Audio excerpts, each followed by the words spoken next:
Bonjour les amis et bienvenue dans cette nouvelle émission de Ciné Review, ici le Geek à lunettes et aujourd'hui on va parler de Ninja Turtles 2 Out of Shadow, un film qui ne porte pas du tout bien son nom. On y vient tout de suite, d'abord générique.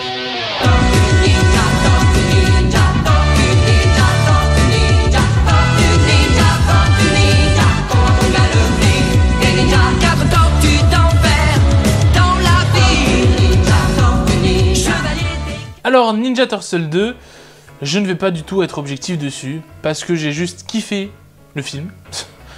Sauf que je sais que c'est complètement débile. Voilà. Il y a des incohérences de partout, ça n'a aucun sens, ni queue ni tête, mais j'ai juste adoré le film. Et c'est un peu ce qu'on reprochait au premier, qui était donc pas assez dans le délire, et pas assez sérieux. Mais là, ils ont fait, voilà, ils se sont dit, allez, on va complètement foncer dans le délire, peu importe, et ça marche, il est mieux que le 1. Rentrons tout de suite dans les détails. Alors, ça va spoiler à mort, donc si vous n'avez pas encore vu le film, ou si vous comptez aller le voir, foncez, parce que je ne peux pas expliquer mon point de vue sans spoiler, je suis désolé. On rentre tout de suite dans le vif du sujet. Alors, pourquoi je dis que le film ne porte pas bien son nom? Tout simplement parce que Out of Shadow, c'est-à-dire sortir des ténèbres, et c'est pas ce qui se passe dans le film. À un moment, ils hésitent, ils se disent on va sortir, on va pas sortir. Du coup, il se passe une scène dans le poste de police où du coup ils sont vus par les flics et ceux qui sont en charge de l'enquête après l'évasion de Shredder. Sauf que il y a que la police qui le sait, et à la fin du film, il y a que la police qui le saura. On leur remet la médaille pour avoir sauvé la ville de nuit devant la Statue de la Liberté, mais il y a que les flics qui a pris les Casey Jones. C'est dommage, parce qu'on partait sur une bonne idée. Et à un moment du film, on apprend que le mutagène que Krang a donné à Shredder pour transformer Rocksteady et Bebop en mutants, bah, il peut redonner l'apparence humaine aux tortues. C'est un bon point à exploiter, ça. Pourquoi vous nous en parlez 15 minutes, ils s'engueulent à cause de ça, et au bout de 20 minutes, bah, non, ils cassent le mutagène et ça ne passera pas? Pourquoi?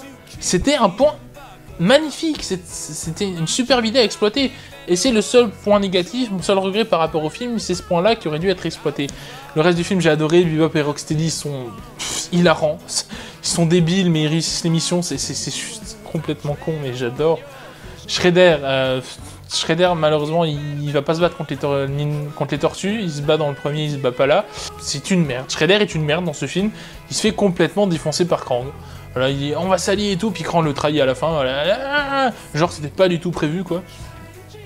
Krang, c'est une cervelle chelou qui sort d'une tête de robot. Shredder se fait aspirer, il arrive dans une autre dimension, il voit Krang. Aucune question. Rien du tout. Genre, c'est normal. D'accord? Alors Krang, il dit ouais, on s'allie et tout, mais tu me donnes un truc pour vaincre les tortues. Du coup, il lui donne le mutagène. Il lui explique rien, il repart. Il arrive avec le professeur Baxter. Si vous connaissez la série, vous savez qui c'est. C'est un savant fou, complètement timbré, avec un rire comme ça. Un rire vraiment... Le rire débile quoi. Il lui donne le mutagène, il fait voilà, il faut que tu me synthétises ça et tout. Et genre Baxter, il a la machine direct, c'est normal quoi. L'incohérence de base. Casey Jones, voilà, donc qui fait le transfert de Shredder, qui perd Shredder parce qu'il se fait aspirer, donc comme on disait, par le clan des Food vers Krang. Il a une Mustang noire, super belle, avec un salaire de gardien de prison. Je veux bien que peut-être le salaire soit plus élevé qu'en France au niveau des gardiens de prison, mais tu peux pas te payer une Mustang comme ça. C'est pas possible. Et le nombre de crosses de hockey qu'il a dans son coffre? Non, non, juste ça non plus, ça va pas. April O'Neil est mieux exploitée que dans le premier. Elle fait moins pétasse, même si elle s'habille toujours un peu, mais elle fait moins pétasse. Megan Fox joue, disons, plutôt bien April O'Neil, moi je trouve que ça va bien. Par contre la VF, pour comment il s'appelle? J'ai oublié son... Pour Stephen Amell qui joue Casey Jones, la VF, elle est pas bonne du tout. La voix, quand on a l'habitude de l'entendre en VO Stéphane dans Arrow, qu'on l'entend la VF, ça choque déjà, et même le doubleur est pas bon. Les autres doubleurs sont plutôt bons au niveau de Megan Fox et des tortues. De toute façon, les tortues sont en image de synthèse, donc voilà. Mais le doubleur pour Casey Jones, c'est pas possible. Pour Shredder aussi, pourquoi il y a un accent pas possible, le doubleur de Shredder en VF, alors qu'en VO, il a pas d'accent? Je comprends pas ça non plus. Voilà, point négatif du film, donc les doubleurs, pour Casey et Shredder, le reste ça va. Et ce twist qui est pas utilisé, c'est dommage, c'est dommage. Si on est dans un film complètement débile, où à la fin, voilà, il y a le grand méchant qui dit « Je reviendrai », voilà, vraiment un film des années 80, fait pour les fans des années 80, parce que les Tortues Ninja, c'est à la base un comics qui vient des années 80. Bon, un film que j'ai, voilà, je vous le dis, que j'ai surkiffé, je suis pas du tout objectif, parce que si je devais être objectif, c'est un film bourré d'incohérences, bourré de trucs débiles, mais j'ai juste surkiffé les 1h40 que je venais de voir. Voilà, tout simplement. Il n'y a rien d'autre à dire. Donc oui, vous y allez, vous allez voir des incohérences et tout. Il n'y a pas besoin d'éteindre son cerveau pour un film comme ça. Vous savez qu'il y a des incohérences. Vous savez que c'est débile, mais vous aimez juste le délire. Faut arrêter de dire voilà, que Transformers et les films comme ça, il faut éteindre son cerveau. Non, vous n'avez pas besoin d'éteindre votre cerveau. Vous savez que c'est débile, que ça marche pas, que c'est incohérent, mais vous aimez juste le film. Juste pour ça, pour un délire complètement débile, je vous conseille d'aller voir le Ninja Turtles 2. Je vous conseille d'avoir vu le 1 avant, c'est quand même important. Ça passe très bien, ça passe vraiment crème.